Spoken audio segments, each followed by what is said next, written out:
Hola a todos y bienvenidos a un nuevo videoblog de mi canal. Yo soy Javier Ruescas y aquí se habla de libros. Y hoy os traigo un vídeo diferente. Hace muy poco estuve en Bogotá y tuve la oportunidad de conversar con Isa Cantos, que es una de las booktubers más fuertes del país, para hablar un poco sobre mis libros, sobre mi proceso de escritura, sobre cómo se me habían ocurrido los personajes, en fin. El caso es que mientras grabábamos me di cuenta de que quizás algunas de las preguntas o respuestas que yo doy podían ser interesantes para vosotros, ya sea porque leéis mis libros y los conocéis, o porque queréis ser escritores. Así que dije, mira Javier, eliges las mejores preguntas, las mejores respuestas y las metes en un vídeo, y eso he hecho. Así que solo dos puntualizaciones. La primera, el sonido es un poco malo porque había bastante eco y teníamos que utilizar unos micrófonos, y la segunda es que no estamos mirando directamente a la cámara porque estábamos haciendo un directo en ese momento y estábamos mirando a otra cámara, pero creo que lo vais a disfrutar de todos modos y igual lo podéis poner de fondo mientras estáis haciendo otras cosas y os enteráis y a lo mejor decís, ¡ay! Esto es muy útil, y lo apuntáis por si lo queréis aprovechar en vuestras historias. Dicho esto, os dejo con Isa Cantos, espero que os guste la entrevista y por favor no dudéis en dejarme en los comentarios más preguntas que os surjan sobre la escritura o sobre mis libros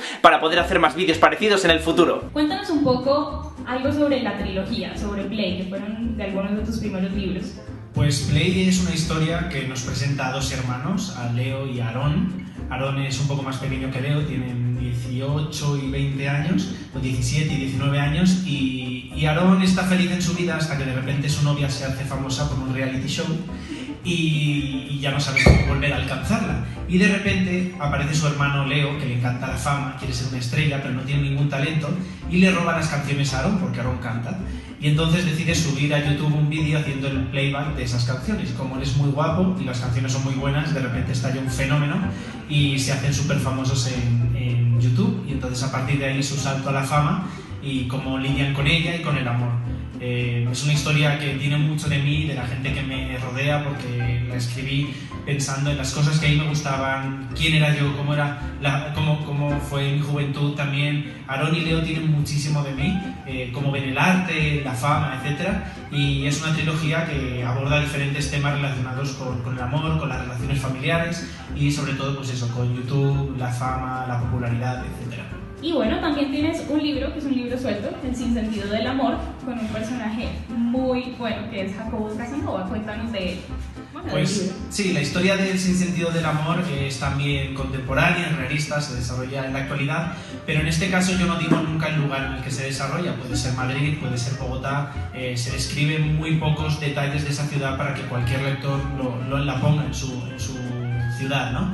Es la historia de una chica, de Lana, que una noche conoce a un chico que le llama la atención, pero también en la fiesta en la que está, de repente la chica que está dando la fiesta tiene una bronca enorme con su novio, y al mismo tiempo esa misma noche, unas horas después, su mejor amiga conoce a un chico y empieza a salir un poco con él, a liarse con él, y resulta que esos tres chicos son la misma persona. Es este Jacobo Casanova que todo el mundo conoce y que es un rompecorazones porque ha estado con muchas chicas. A partir de ese momento, tanto Lana como Jacobo, a pesar de lo que ellos quieran, se empiezan a encontrar y a reencontrar constantemente en la vida, y al final empiezan a preguntarse qué es esto del amor y cómo va, ¿no? Es una historia divertida que al final no solo habla del amor romántico entre una pareja, sino también el amor entre unos amigos, el amor familiar, está muy presente los padres, la hermana, y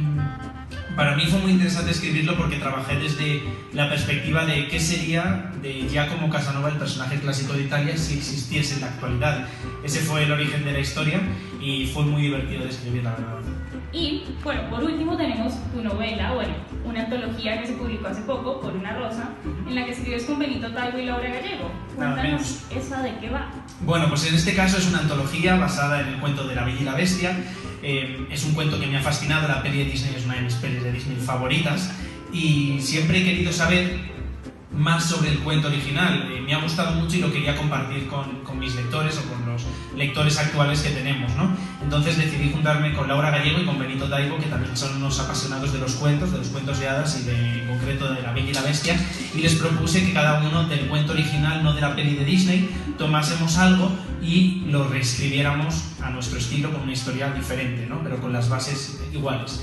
Y en el caso de Laura, pues escribe una historia que se desarrolla en el mismo momento fantástico, no esa época medieval inventada del cuento original, pero en lugar de ser la Bella y la Bestia los protagonistas son el hada, que le transformó en bestia, y la propia bestia que todavía no sabe muy bien por qué pasó.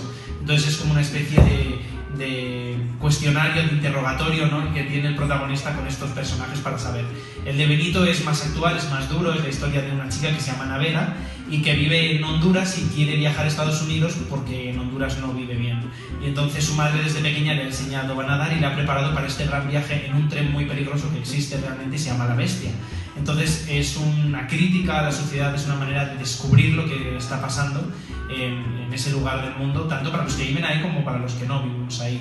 Y luego aparte también está mi relato, que por un lado abordo el tema de cuánto tenemos cada uno de bella y de bestia en nosotros, y intento darle una explicación diferente a lo que ocurre por magia en el relato de Madame de Beaumont. Vale, una pregunta que me surge a mí como Isa Cantos es: ¿qué tan difícil fue escribir tu relato de Por una rosa? Porque está escrito en una voz muy particular, ¿no? Sí, es verdad. Se me olvida siempre este detalle porque lo escribí hace bastante tiempo y luego cada vez que abro el libro y lo recuerdo, porque nunca había escrito algo así. Está escrito en segunda persona, entonces el lector está constantemente siendo interrogado. De hecho, el protagonista, Alain, eres tú, ¿no?, el que estás leyendo y constantemente las preguntas son a ti. ¿Qué harías si tú estuvieras en su lugar, ¿no? Es una manera de que el lector se sienta mucho más entregado a la historia y que él también se pregunte constantemente cómo viviría esta situación. Mi historia empieza en un castillo en el que vive una especie de chico, un príncipe, por decirlo de alguna manera, un príncipe de la nada, que tiene prohibido salir, que tiene prohibido dejar entrar a nada, y si alguien le ve, pues lo único que tiene que hacer es matarlo. Son las normas muy sencillas que sus padres le dejaron antes de morir ellos. Y de repente aparece una chica que cruza el muro y él se empieza a preguntar qué es lo que hay más allá del jardín, de ahí el título. Entonces escribir en segunda persona fue muy emocionante. De hecho, se me ocurrió de repente, esto es real, yo tenía una idea para el relato, pero no había empezado a escribirlo y yo me sentía un poco mal porque esa noche tenía cena con mi editora y no había escrito aún nada. Y entonces, cuando estaba de camino al restaurante, de pronto escuché en mi cabeza las primeras frases del relato, que son como: las normas las conoces bien, no debes salir, no debes dejar entrar a nadie, tal.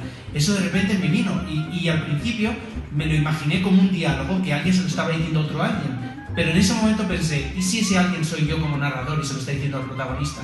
Entonces llegué a la cena, le conté la idea a Gemma, que se llama la editora, y dijo: me encanta. Y fue como: sí, lo tenía pensado desde hace mucho tiempo, ¿eh? O sea, realmente la historia tardé mucho tiempo en cerrarla en mi cabeza, en saber lo que quería contar, los temas que quería tratar, pero para mí es igual de importante saber cómo la voy a contar, en tercera, en primera persona, en segunda, si va a ser el personaje del chico el que la va a contar, el de la chica, porque la trama puede ser la misma, pero según quien cuente la historia, ¿no? Igual que Caperucita Roja no es la misma la historia del lobo que de Caperucita, ¿no? Entonces, cuando ya tuve eso claro, fue disparado. También para llegar a esta idea, que no puedo hacer spoilers porque se destriparía toda la historia, me ayudaron mucho amigos que son escritores y también crean historias, y yo siempre, aunque la lectura final del texto normalmente se la doy cuando ya he terminado el libro, sí que valoro mucho su opinión y les cuento qué es lo que va a pasar, o le hago spoiler, la verdad. Muchas veces mis amigos leen los libros ya sabiendo lo que ha ocurrido, ¿no? Es una pena, es duro, lo sé. Y entonces, en este caso, por ejemplo, Manu Carbajo, con el que escribí la saga Electro, me ayudó muchísimo porque él también sabía mucho del tema y me sirvió mucho para entender aún mejor a mis propios personajes, lo cual esto es una especie de tip para quienes queráis escribir. Está bien guardarse para uno las historias y conservarlas.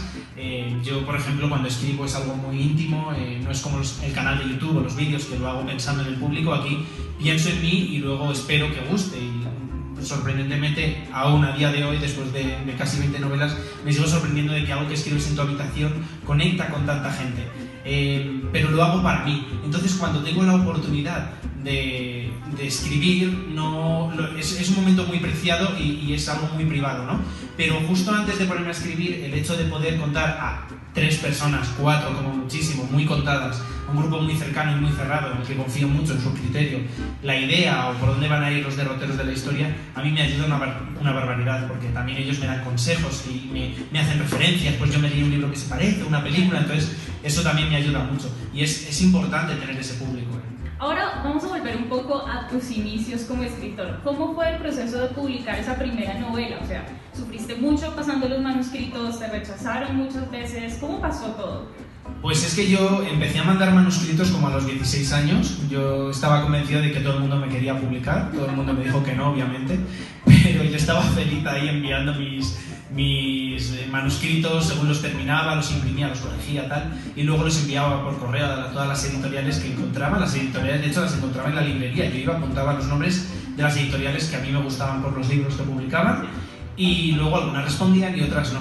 Pero mientras esperaba nunca dejaba de escribir. Siempre estaba contando una historia nueva, y eso es lo importante, que no te puedes rendir, no puedes estar esperando, aguantando, reescribiendo la misma historia. Yo creo que cada historia tiene un momento para ser escrita, y cuando tú ya la envías para que la gente lo lea, y eso es un miedo que tienes que romper, que a algunos lo tenemos más fácil, a otros les cuesta más, pero cuando lo haces ya tienes que desconectar un poco de ella, al menos por un tiempo, y escribir otras historias o darle vueltas a otros temas.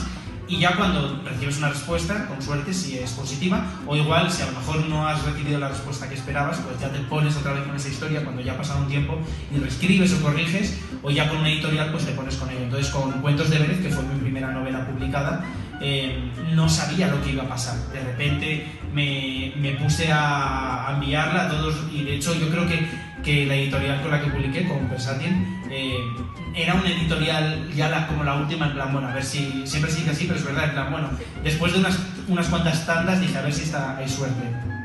Y la hubo. Al final lo que tienes que saber, y lo que se tiene que entender, es que en una editorial trabajan seres humanos, porque es que da la sensación que tú cuando mandas un manuscrito se lo mandas a un edificio, a una entidad que es un robot que analiza los manuscritos por el número de lo que sea. No, son personas, y si das con una persona que de pronto conecta con tu manera de contar la historia, con la historia que estás contando, con el tema que tratas, pues ya todo es mucho más sencillo, ¿no? En este caso yo conecté de alguna manera con Irene, que fue mi primera editora, le gustó, confió en mí y la trilogía salió. Bueno, ¿y de dónde salen las ideas para tus novelas? ¿Para Play, para El sinsentido del amor, Por una rosa? Pues depende de la historia, la verdad es que depende del tema. Por ejemplo, Play surgió de... Yo estaba trabajando en prensa, yo estudié periodismo, me puse a trabajar en prensa y empecé a trabajar en una distribuidora de cine. Y ahí tuve contacto con actores muy jóvenes, chicos de la saga Crepúsculo, por ejemplo, que tenían muchísima gente a su alrededor, millones y millones de personas que los conocían, que tenían que comportarse de una manera determinada, y el peso de la fama, que yo apenas atisbé a ver en esos días que estuve con ellos, me dejó fascinado y me pregunté cómo sería vivirlo, ¿no? Y luego al mismo tiempo, vaguísimamente, vamos, una brizna de lo que ellos vivieron, yo también lo estaba sintiendo en mis carnes con los libros. Yo ya empezaba a publicar, a lo mejor me reconocían en algunos puntos determinados, iba a presentaciones, firmaba libros, y eso intentaba extrapolarlo, ¿no? Entonces, todo eso, las dudas que me surgían, cómo sería, los miedos también, la emoción, ¿no? Todas esas cosas fueron construyendo la historia de Play. Al principio no sabía si Leo y Aarón iban a ser amigos, si iban a ser chicos enfrentados, si la historia la iba a contar desde el punto de vista de Aarón y de Dalila, que es la chica, cómo. Y de pronto un día en el autobús se me ocurrió una escena, de pronto escuché en mi cabeza la escena de dos chicos que se estaban peleando fatal, se odiaban, tenían una bronca enorme, y sin embargo yo, a pesar de estar escuchando esa conversación, que de hecho iba apuntando en un cuaderno porque me parecía como muy natural, sabía que se querían, y dije, es que ¿quién se puede tratar así y quererse y que no se rompa? Pues hermanos, ¿no? Y entonces a partir de ahí ya se hizo la dicotomía entre Leo y Aarón, y ya pude construir toda la trilogía. Luego la trilogía, claro, evoluciona. En el segundo libro se trata sobre todo el tema de los reality shows, cómo estás encerrado en una casa o tienes que ir a un escenario, etc. Eso me encantó. Y el tercero es un road trip en el que ambos hermanos con sus amigos se largan por toda Europa y tienen que lidiar con ellos mismos y con todo lo que de alguna manera habían pospuesto durante los últimos 2 o 3 años de vida. Bueno, a mí una de las cosas que más me gusta de Play, así como comentario en paréntesis, son las referencias frikis que hay por todas partes. Sí. Referencias de Harry Potter y todas estas cosas. Las amo. El Doctor Who y todo. Sí, porque por eso digo que los libros, que Play, Show y Life, todos los libros tienen infinito de mí, pero en concreto esas tres me entregué mucho a la causa de regalar al lector todos estos detalles que a mí me apasionan. Películas, libros, series, y se nota, yo creo que está ahí y que mucha gente conecta a veces con esas referencias. Claro. Bueno, eres un escritor que sigue algún plan determinado con una escaleta muy bien construida. Normalmente llevo una escaleta después de haber pensado la idea y de tener claro cómo quiero que sea la historia. abro un documento, normalmente es un Excel, ¿no? Y empiezo capítulo 1, va a pasar esto, capítulo 2, esto, 3, 4, 5, hasta el final. Y esa escaleta normalmente se mantiene, eso es la verdad, normalmente aguanta para al menos toda la escritura de la primera versión. Pero es verdad que después, a la hora de reescribir o a la hora, bueno, de corregir más bien, veo algunos fallos cuando estoy escribiendo y al final la escritura es muy orgánico, entonces aunque yo tenga un plan muy concreto sobre cómo va a ir, hay cosas que cambian, obviamente, porque mientras estoy escribiendo los personajes evolucionan y de verdad que tienen vida y te das cuenta del potencial que a lo mejor no estás aprovechando y entonces ahí tienes que meter más mano. Pero, por ejemplo, en Por una rosa, al ser un relato tan corto, que son como 60 páginas o 50 páginas, ahí sí que lo tenía todo muy muy cerrado. Pero hay otras novelas que son más largas y que voy descubriendo un poco la historia mientras lo voy haciendo. ¿Cuáles son esos tips que les puedes dar a la gente que está escribiendo para crear personajes que se sientan reales? Para mí es fundamental conocer el pasado de los personajes, pero literalmente el pasado es desde el día anterior a que empieza a contar su historia, hasta el nacimiento, hasta de dónde eran sus padres, hasta qué pasó con sus abuelos. De hecho, en Play llegamos a conocer hasta a los abuelos de Leo y de Aarón. Y eso define mucho a los personajes. Nosotros somos la suma de nuestras vivencias y de las vivencias de quienes nos precedieron, ¿no? De padres, de abuelos, etc. Y eso hay que tenerlo muy en cuenta. También hay que saber, hay que hacerse un montón de preguntas. Todas las preguntas que te imagines, tienes que poder responderlas. ¿Qué les gusta? ¿Qué no? ¿Con quién se llevarían bien? ¿Con quién se llevarían mal? ¿Cuál sería su pareja ideal? Que normalmente no es con quien acaban, pero ¿cuál sería su pareja ideal? ¿Con quién no podrían estar nunca? ¿Cuál es su mayor virtud? Todas esas preguntas, ¿qué es lo que más les gusta en la tele? ¿Cómo incluso, no sé, si irían corriendo al trabajo, irían en bici? No sé, cualquier pregunta que valga para desarrollar más al personaje, necesitamos hacérnosla. Para que cualquier persona que te pregunte algo, pues tú en principio puedas responder. Obviamente no te has hecho todas, pero enseguida cuando piensas en Aarón o en Leo o en Lana o en Jacobo, yo enseguida puedo imaginarme cuál sería su respuesta. Eso me sirve mucho. Y también para crear personajes también ayuda mucho que hay algunos elementos que los definan y que el lector se quede con ellos, ¿no? Yo si pienso por ejemplo en Lana del Sinsentido del Amor, me viene a la mente Kandinsky, por ejemplo, ¿no? que es su pintor favorito y tiene cuadros e incluso tiene un sueño imaginándose dentro de ese cuadro, ¿no? Eso ya me conecta con ella y con cómo piensa. En el caso de Aarón o de Leo tiene esa bola 8 que se llama Tonya, porque él parece muy seguro de sí mismo, pero sin embargo siempre le pregunta a una bola 8 de estas que te hablan sí, no, o quizás sí, la respuesta antes de tomar ninguna decisión. Y eso me encanta, que esos objetos formen parte del personaje tantísimo como el color de pelo o el color de ojos. Ahora estamos hablando de que tienes que entregar la novela, quieres entregarla pronto. ¿Cómo es tu relación con tus editores? ¿Siempre les has cumplido los plazos de entrega? ¿Has tenido alguna discusión por algún cambio que quisieran hacer? No, nunca. Yo no he tenido ningún problema con ninguna de mis editoras, todo lo contrario. Yo siento a mis editores, a mis editoras en concreto, porque yo creo que nunca he tenido un editor, no. Siempre he tenido editoras, siempre han sido mujeres, las considero cómplices de la historia, las escucho. Yo nunca he encontrado ninguna editora que no quiera potenciar la historia, eso es lo importante, ¿no? Todos buscamos lo mismo, que salga mejor. Entonces, aunque hay algunos comentarios, a lo mejor digo, bueno, esto deberíamos repensarlo, no lo veo claro, ellos también lo que hacen son sugerencias, no obligan. A mí nadie me ha dicho, está prohibido que escribas esto, o tienes que quitar toda esta parte, sin razón. Ellas me explican por qué tenemos que cambiar algo. Igual que yo también tengo que defender por qué algo se tiene que quedar, ¿no? Y nunca he tenido problemas. De hecho me lo paso muy bien trabajando con ellas. El tema de entregarlo normalmente cumplo, y si no cumplo es por cuestión de unas semanas o así. En el caso de la novela nueva lo hemos ido retrasando, pero también porque han salido proyectos que he dicho, mira, prefiero esperar y trabajar más esta nueva novela que juntarlo todo. Entonces, como salió la antología de Por una rosa, ahora en junio sale la antología de Luego ganas tú, ya pues he dicho, bueno, pues mejor dejamos esta novela para 2017 y así me da más tiempo a darle un paso. 2018, empezamos en 2017. Y yo sí. Bueno, hay algo que siempre nos gusta preguntarle a los escritores porque es algo que nos da mucha curiosidad, y es a qué otros escritores leen, cuáles son tus referentes literarios, tus autores favoritos. Y a mí es una pregunta que me cuesta muchísimo responder porque sí, son muchos, es que son muchísimos. Es que desde clásicos, desde Oscar Wilde, que me apasiona, Clásicos como Jane Eyre, por ejemplo, también es un libro que me gusta muchísimo. Stefan Zweig, si nos tenemos que poner con los clásicos, El Principito también está muy presente en mi literatura. De hecho, hay alguna mención en el relato de Por una rosa. Después de los contemporáneos, Neil Gaiman me marcó completamente mis principios, mis primeras novelas. De hecho, en Cuentos de Beret salen citas de Neil Gaiman porque me encanta. A Diana Wynne Jones, que también es un clásico de la fantasía, ¿no? De los españoles, Laura Gallego, David Lozano, autores mucho más nuevos que empezaron mucho después que yo. Por ejemplo, Chris Pollo también es un autor al que yo leo mucho, cada vez que saco un nuevo libro, quiero decir. Es que Maite Carranza también me encantó, y intento leer todo lo que puedo. Intento leer también de adultos, autores como el de La verdad sobre el caso Harry Keber.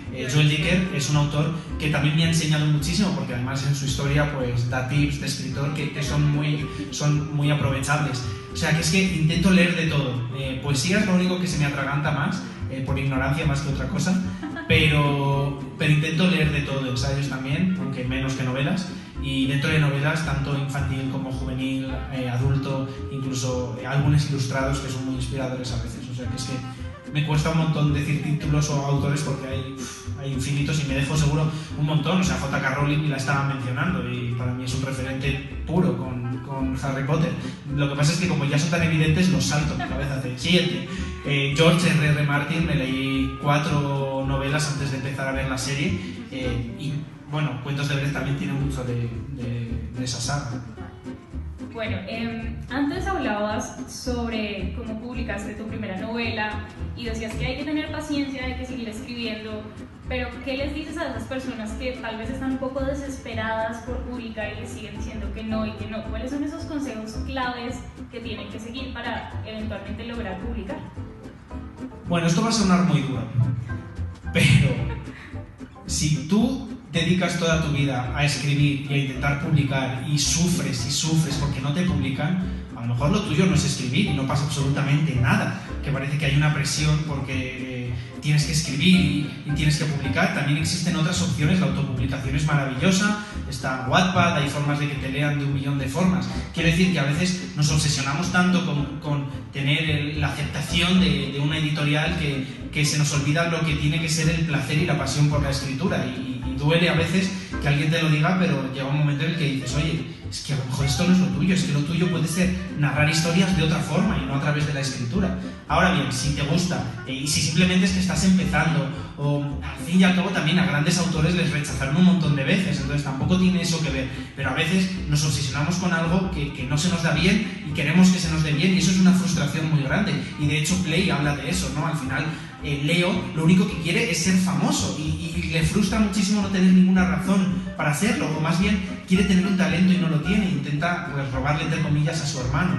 Y hablar de eso es un tema muy duro, porque yo durante mucho tiempo he querido ser cantante, y aunque de vez en cuando afino, no soy cantante, y me frustra mucho, por ejemplo, no saber componer o no saber, toco el piano pero vagamente, yo no sé leer una partitura inmediatamente, imaginar la melodía, pero aún así pues lo intentas y con el tiempo pues lo vas consiguiendo. A lo que voy es que lo que hay que hacer es disfrutar, es no perder el norte, que el norte siempre tiene que ser querer contar una historia, querer contar tu historia, descubrir que tú miras de una manera diferente al resto del mundo que todos los demás, cada uno lo hacemos de una manera diferente, y ser escritor al final tiene que ver más con eso, no hay una carrera para ser escritor, tiene que ver más con ser consciente de cómo ves tú el mundo y de poder compartirlo con los demás a través de las palabras. Y leer una barbaridad. Si es que no hay más truco que leer y darte cuenta de forma crítica por qué te gusta un libro, qué es lo que has visto que te ha llamado la atención, cómo lo podrías tú imitar en tu historia, porque al final hasta que te haces tu propio estilo robas de todas partes, incluso cuando no tienes tu estilo sigues robando si ves algo que te llama la atención. En cuanto a estilo, las historias pues hombre, es más difícil robarlas porque enseguida te cazan, ¿no? Sí. Pero es eso, es seguir intentándolo, no desfallecer, y si llega un punto en el que te das cuenta de que a lo mejor no estás escribiendo por las razones que deberían ser, que son que lo disfrutas una barbaridad y que lo haces con tu sueño, porque es tu sueño, no pasa nada. O sea, también hay mucha diferencia. Yo estoy hablando de publicar. Mira, si no te está publicando nadie, no ocurre nada. Internet, eso es lo que decía antes, ¿no? Está la autopublicación. No necesitas la validez de una editorial para conseguir ese logro, ¿no? El escribir lo puedes hacer por tu cuenta, si lo que necesitas es el apoyo ese editorial. Ahora mismo con internet no es tan necesario. Ahora, por supuesto, yo no sé cómo es la experiencia de autopublicarse porque jamás me he autopublicado, siempre he trabajado con un editor y no sé cuál es esa experiencia, pero yo tengo amigos que están encantados con la autopublicación y son muy felices. Depende de cada uno, pero sobre todo no agobiarse y disfrutar con lo que se hace. Además, ¿cuántas veces rechazaron los manuscritos de J.K. Rowling? No sé, infinitos. ¿Como 9 o 10? Sí, infinitas veces antes de... Y también editoriales, cuando ya estaba comprado en Inglaterra, editoriales españolas y de otros países que dijeron que no porque no les encajaba en ese momento, porque también tiene que ver mucho con eso, ¿no? Un libro que tú estás escribiendo y que es perfecto y que es ideal y que te dicen que no porque no es el momento a veces y duele, pero al final también las editoriales, esos señores o señoras que os decía antes, también tienen un plan de negocio y a lo mejor tu libro no encaja en el plan editorial simplemente, o tienes que esperar porque ya está cubierto el plan editorial hasta 2019 y hay que esperar más. Eso puede ocurrir. Bueno, ahora vamos con los qué hacer y qué no hacer a la hora de escribir, como esos consejos prácticos para la gente, o sea, no sé, ser constante, escribir todas las noches a la misma hora, o cuáles son esos do's and don'ts, así como de la escritura. Claro, cada autor tiene su estilo, cada uno tiene su manera de trabajar. Yo, por ejemplo, soy un autor que si no tiene una escaleta, si no tiene un mapa, soy un autor mucho más de mapa que de brújula, no puede escribir. A mí me cuesta mucho ponerme a escribir de locura, o al principio me encanta, pero luego, cuando arranco bien, pero luego me quedo bloqueado. Entonces, a mí me gusta mucho tener ese mapa que me presenta toda la historia, porque me sirve como de red de seguridad y me protege de no perderme en el bosque, ¿no? Yo no tengo ningún tipo de bloqueo de solo puedo escribir en mi habitación, al contrario, escribo en aviones, en autobuses, en habitaciones de hotel. Eso a otros autores no les pasa, tienen que escribir solo en un lugar. Es que en realidad no hay nada que sea obligatorio sí o obligatorio no, excepto que no escribas para que te publiquen, no escribas para hacerte famoso, eso tiene que venir después si viene, pero ese sí que es un don absoluto. Tienes que escribir porque te gusta y no debes tener miedo a que te lean, no debes tener miedo a que te corrijan. También rodéate de lectores beta que conozcas, que sepas qué les gusta también o qué no les gusta, porque eso te va a ayudar muy bien a definir tu historia. Porque si yo le doy una historia de fantasía a alguien que solo lee realismo, su opinión me va a ser útil, pero hasta cierto punto. Prefiero que también me diga algo a alguien que lee literatura fantástica para que me haga referencias, para que me diga, oye, esto se parece a esto, etc. No plagiar, eso es un don absoluto, eso es muy importante, sí. También yo recomiendo que antes de enviar el libro a ninguna parte lo registres, obviamente, para que no haya peligro de nada. Rara vez ocurre, pero por si acaso es importante que haya un registro de las obras. Y luego también ser consciente de que a día de hoy muchos autores pues necesitan una promoción añadida que hace el propio autor. El autor ya no es la persona que escribe el libro y se olvida, hay muy pocos que pueden hacer eso. Normalmente el autor debe tener mucha presencia en redes, no digo que haga el canal de YouTube, pero sí que esté en contacto con sus lectores, porque nosotros mismos hemos acostumbrado a los lectores, y nosotros como lectores nos hemos acostumbrado a poder estar en contacto con nuestros escritores favoritos, ¿no? También ayuda pues el ir a charlas, el ir a presentaciones, porque una buena presentación del libro normalmente no solo habla de un libro que se está presentando, sino habla de cómo ese autor ha llegado a la historia, de cómo lo ha escrito, de esto que estamos hablando en este vídeo, ¿no? Al final eso ayuda mucho más que simplemente pues ir a que te cuenten de qué va una historia que lo puedes leer en la contra de un libro. También existen cursos de escritura, pueden ser útiles. En YouTube también hay muchos vídeos donde hay tips. Este vídeo, por ejemplo, pues puede ser un vídeo que se comparta y que ayude a otras personas. Pero eso son añadidos. Al final la escritura lee mucho, eso es un must absoluto. Lee una barbaridad, lee de todo, sal de tu zona de confort y arriésgate a que cada historia que cuentes sea un poco más difícil, que suponga un reto para ti. Preguntan que cuándo venderás los derechos para la película de El sinsentido del amor. Uy, yo cuando queráis, chicos. A mí cuando venga una buena productora que confíe en ella y que la historia sepa que va a salir bien. Si tenéis productores, amigos, padres que tienen un buen dinero que quieren dedicar a llevar al cine esta gran película, a serie de televisión, no me importa, Netflix. Hola, Netflix. Claro, puede ser también Colombia, ¿eh? Yo no digo que tenga que hacerse en España ni en Estados Unidos. Si hay una cadena de Colombia que dice, oye, este libro tiene que ser peli, yo, fan. Encantado. Hay un seguidor que siempre está en todas estas transmisiones en vivo, Bollywood, nos envía una pregunta. Dice, ¿qué tema jamás tratarías en una novela? Yo creo que ninguno, no me pongo...